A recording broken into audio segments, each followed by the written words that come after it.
বাংলাদেশের রাজনীতির ইতিহাসে বিএনপি এমন একটি দল যার এই দলটি এবং তার প্রতিষ্ঠাতা অত্যন্ত গুরুত্বপূর্ণ চারটি ভূমিকায় জড়িত ছিল।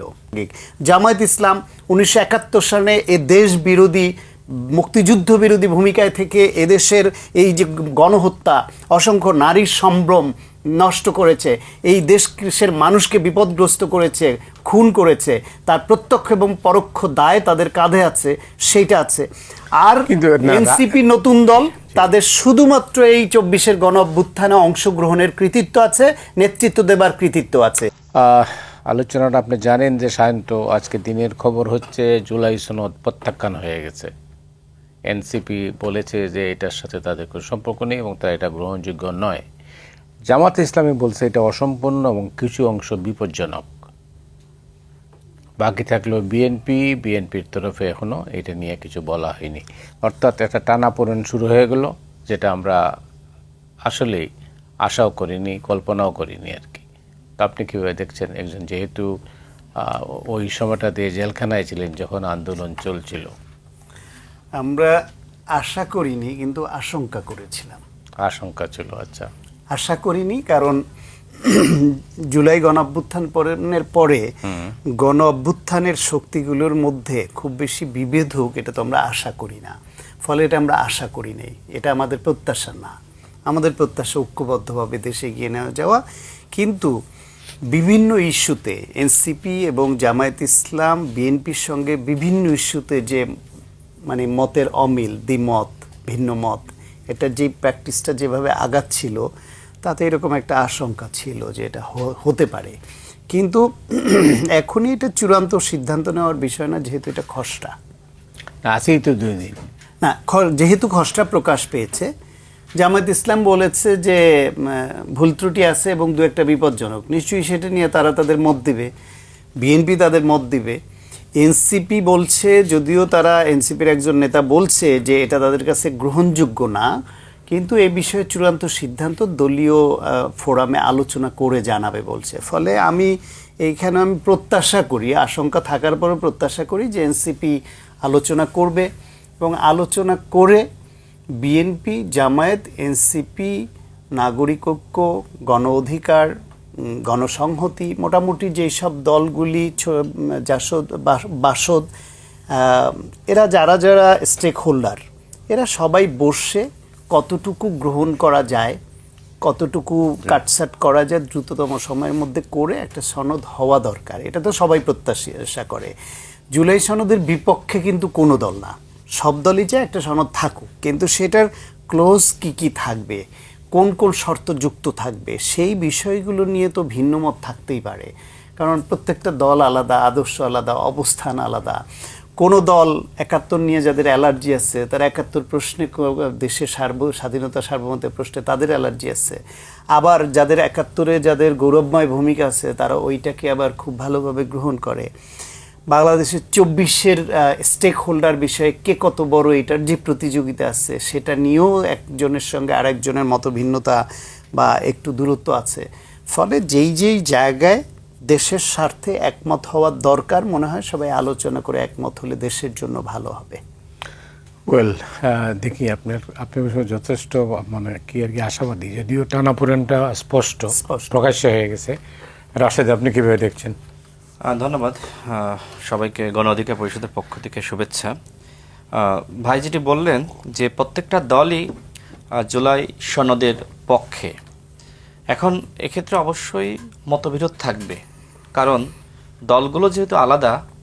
যদি আমরা একই আদর্শের হইতাম তাহলে তো একটা দলই করতাম। যেহেতু আমরা ভিন্ন আদর্শের এবং আমাদের মধ্যে মত পার্থক্য রয়েছে, এবং আমি এই মত যে পার্থক্য, এটাকে আমি গণতন্ত্র মনে করি। অর্থাৎ আমাদের ভিতরে মত পার্থক্য থাকলেও আমরা সবাই মিলে কিন্তু হাসিনার বিরুদ্ধে একসাথে লড়াই করেছি, এবং আমরা এখনো পর্যন্ত আওয়ামী লীগের প্রশ্নে, ভারতের আধিপত্যবাদ, আগ্রাসনের প্রশ্নে, বাংলাদেশের জাতীয় যে কোনো স্বার্থের বিষয়ে আমরা কিন্তু একমত। এই যে বিভিন্ন দলের যে এজেন্ডা বা উদ্দেশ্য, সেইগুলো নিয়ে আলোচনা হচ্ছে। আজকে এনসিপি সরাসরি আসলে প্রত্যাখ্যান করেনি, তারা যেটি বলছেন যে এইটা আসলে আইন করে এইটা পাশ করা দরকার। কিন্তু সেখানে যেটি উল্লেখ করা হয়েছে সেটি হলো যে আপনার যে সরকার ক্ষমতায় আসবে 2 বছরের মধ্যে সেটা তারা বাস্তবায়ন করবে। তো এক্ষেত্রে আবার আমরা আমাদের দলের পক্ষ থেকে কিন্তু আগে থেকে বলে আসছি যে সনদ তৈরি হবে সেখানে প্রত্যেকটা দলের স্বাক্ষর থাকবে। যেহেতু দীর্ঘ আলোচনার মাধ্যমে একটি সনদ তৈরি হচ্ছে এবং প্রত্যেকটা দল তারা স্বাক্ষর করবে, আমার মনে হয় না যে এটা আসলে কেউ বাস্তবায়ন করবে না সে ধরনের একটা প্রেক্ষাপট তৈরি হবে। এই ধরনের প্রেক্ষাপট তৈরি হবে বলে আমার কাছে মনে হয় না। আমার মনে হয় এই জুলাই সনদকে সবাই খুব পজিটিভভাবে দেখছে। আগামীতে যে দলই ক্ষমতায় আসুক না কেন তিনি আসলে বাধ্য হবেন, কারণ আমাদের সামনে হাসিনার পতন, হাসিনার পালিয়ে যাওয়া এবং যেভাবে আসলে পুলিশের বিরুদ্ধে জনগণ প্রতিরোধ গড়ে তুলল, যেভাবে আওয়ামী লীগের পতন হলো, আমার মনে হয় প্রত্যেকটা দলের সামনে এই চিত্র সবসময় ভাসে যে আমরা যদি জন আকাঙ্ক্ষার বিরুদ্ধে চলে যাই তাহলে আমাদের অবস্থাও আওয়ামী লীগের মতন হবে। তো সেক্ষেত্রে খুব বেশি দুশ্চিন্তার কিছু আছে বলে আমার কাছে মনে হয় না। তবে এইখানে আমি যে জিনিসটা লক্ষ্য করলাম, দেখেন আমরা 2018 সালের কোটা সংস্কার আন্দোলনের নেতৃত্ব দিয়েছি। ওই সময় সর্বপ্রথম আমি অ্যারেস্ট হয়েছিলাম। আমাকে আটক করার সাথে সাথে যেভাবে নির্যাতন করা হয়েছে সেই বর্ণনা এখানে দিতে সময় লাগবে। তবে এতটুকু বলি যে আমি টানা 15 দিন রিমান্ডে ছিলাম। আমি আরও অতিরিক্ত 3 দিন পুলিশের হেফাজতে ছিলাম। আমি একদিনের বেশি আমি গুম ছিলাম। সব মিলে প্রায় 18 দিন আমি পুলিশের রিমান্ডের নির্যাতনের শিকার হয়েছি। এখন যে আন্দোলন আমরা হাসিনার কাছে নমনীয় না হয়ে সফল করলাম এবং 24 সালে ওই আন্দোলনের যে সফলতা, ওইখান থেকে কিন্তু কোটা আবার ফিরিয়ে আনলো। কারণ হাসিনা দেখলো যে তার যে কথিত মুক্তিযুদ্ধের সপক্ষের শক্তি যাদেরকে তারা মনে করে তারা চাকরি পাচ্ছে না, যে কারণে হাইকোর্টের রায়ের মাধ্যমে কোটা ফিরিয়ে আনলো। অর্থাৎ কোটা সংস্কার আন্দোলনকে কেন্দ্র করে কিন্তু শিক্ষার্থীরা আবার রাজপথে নামলো। তাদের দাবি ছিল 18 সালের যে পরিপত্র সেটা পুনর্বহালের দাবিতে। কিন্তু আমি লক্ষ্য করলাম যে এই যে একটা খসড়া তারা সনদ দলগুলোর কাছে দিয়েছে, কোথাও আসলে সেই কোটা সংস্কার আন্দোলন বা 18 সালের পরিপত্র বহালের দাবিতেই যে শিক্ষার্থীরা রাজপথে নেমেছে এই শব্দটা বাদ দেওয়া হয়েছে। এর কারণটা কি? এর কারণটা আমি যেটা মনে করি, দেখেন এই যে সনদ তৈরি করা হচ্ছে এই সনদ মূলত এনসিপিকে খুশি করার জন্য, এনসিপিকে খুশি করার জন্য, এবং এনসিপি যা যা চায় সেইভাবেই আসলে সনদটা তৈরি হচ্ছে। 71-এর পরে আমরা দেখেছি যে মুক্তিযুদ্ধের ইতিহাসটা এমনভাবে তৈরি করা হয়েছে বা সংবিধানটা এমনভাবে তৈরি করা হয়েছে যাতে করে শেখ মুজিবকে খুশি করা যায় বা আওয়ামী লীগের কৃতিত্ব মানুষের কাছে জাহির করা যায়। ঠিক একইভাবে এই জুলাই সনদ হতে যাচ্ছে গণ অভ্যুত্থানের অন্যান্য স্টেক হোল্ডার তাদের যে 14-15 বছরের লড়াই এবং আমরা যে কোটা সংস্কার আন্দোলন সফল করলাম, নির্যাতন নিপীড়নের শিকার হলাম, 18 সাল থেকে 24 সাল পর্যন্ত লড়াই করলাম, গণ অভ্যুত্থানের একটা প্রেক্ষাপট তৈরি করলাম, সেই ইতিহাসকে গোপন করে বা লুকিয়ে বা একটা ইতিহাস বিকৃত করার মাধ্যমে জুলাই সনদ হতে যাচ্ছে। আমরা কি চেয়েছিলাম? আমরা চেয়েছিলাম যে 14-15 বছরের আমাদের যে ধারাবাহিক লড়াই, সেই লড়াইয়ের শেষ পরিণতি লাভ করেছে এই জুলাই এবং আগস্ট মাসে এসে। অর্থাৎ যারা সামনে থেকে এই ছাত্ররা নেতৃত্ব দিয়েছে বা এনসিপি যারা গঠন করেছে তাদের যেমনিভাবে অবদান আছে, ঠিক একইভাবে বিএনপির যারা গুম খুন হয়েছে, বিএনপি নিপীড়নের শিকার হয়েছে বা জামাতে ইসলাম বা গণ অধিকার পরিষদ বা অন্যান্য দল, প্রত্যেকটা দলের কিন্তু অবদান ভূমিকা রয়েছে। কিন্তু আমি যেটা আমার যে মতামত, আমি দেখলাম যে এই জুলাই সনদ হতে যাচ্ছে একটি এনসিপি মার্কা জুলাই সনদ। অর্থাৎ এনসিপিকে বড় হিসেবে দেখানো। সরকার যেটি করে যে বিএনপি জামাত এনসিপি, অর্থাৎ এনসিপিকে একটি তৃতীয় শক্তি হিসেবে প্রতিষ্ঠিত করা, সেই তৃতীয় শক্তির নমুনা এই জুলাই সনদে আমি দেখতে পাচ্ছি। ওকে, এই ব্যাপারে আপনার ভিন্ন মত আছে? না, এইটা আসলে খুব বড় বিষয় আমার মনে হয় না যে একটা সনদ হওয়া দরকারের ব্যাপারে সবাই একমত, সবাই আলোচনা করুক, এখন বসুক, বসে এককভাবে কেউ কৃতিত্ব দাবি করবে এটা তো একেবারেই অসম্ভব, কারণ এইখানে ভূমিকা কম বেশি সবার ছিল। তার মধ্যে যদি কারো প্রবণতা হয় বিএনপিকে ফেলে দেওয়া, বিএনপির মতো এত বড় একটা বড় দল, সব কিছুতেই বিএনপি যেই মত দেয় বা যা বলে সেটাই ভিন্ন মত দিতে হবে, এই পণ করে যদি বসে থাকে যে বিএনপি এটা চাচ্ছে না, আমাদের এটা করতেই হবে, এই সনদে বিএনপি যা বলবে আমাদের এইটা স্টেক হোল্ডার হিসেবে আমাদের এক নম্বরে রাখতে হবে, সেটা হয় না। বাংলাদেশের রাজনীতির ইতিহাসে বিএনপি এমন একটি দল যার এই দলটি এবং তার প্রতিষ্ঠাতা অত্যন্ত গুরুত্বপূর্ণ 4টি ভূমিকায় জড়িত ছিল। এইটা বাংলাদেশের ইতিহাস থেকে কখনো মোছা যাবে না। এই দলটির প্রতিষ্ঠাতা স্বাধীনতা যুদ্ধের ঘোষণা দিয়ে সরাসরি যুদ্ধ করেছেন, জেড ফোর্সের অধিনায়ক ছিলেন, সেক্টর কমান্ডার ছিলেন। এই দলটির প্রতিষ্ঠাতা একদলীয় বাকশালের পতনের পরে দেশকে আবার একটা গতি দিয়েছেন এবং বহুদলীয় গণতন্ত্র প্রতিষ্ঠা করেছেন, সংবাদ মাধ্যমের স্বাধীনতা ফিরিয়ে দিয়েছেন। ওই দলটির আবার বেগম খালেদা জিয়ার নেতৃত্বে এরশাদ বিরোধী স্বৈরাচার বিরোধী আন্দোলনের মাধ্যমে স্বৈরাচারকে হটিয়ে 91 তত্ত্বাবধায়ক সরকারের অধীনে একটি নিরপেক্ষ নির্বাচনে মানুষের রায় নিয়ে সরকার গঠন করেছে। ফলে স্বৈরাচার বিরোধী আন্দোলনে আপসিত নেত্রীর উপাধি পেয়েছেন বেগম খালেদা জিয়া। এই দলটি আবার 24-এর গণ অভ্যুত্থানের আগে 16 বছর বহুমুখী নিপীড়নের মধ্যে দল টিকে থেকে আন্দোলন সংগ্রাম করে মানুষকে জাগিয়ে রেখেছে ফ্যাসিবাদের বিরুদ্ধে।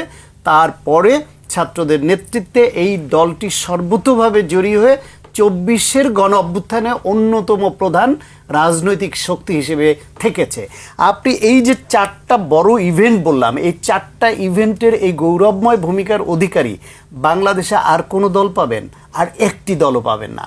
পতিত আওয়ামী লীগ মুক্তিযুদ্ধে তাদের ভূমিকা ছিল, কিন্তু 75-এ একদলীয় বাকশাল করা সেই কলঙ্ক আছে।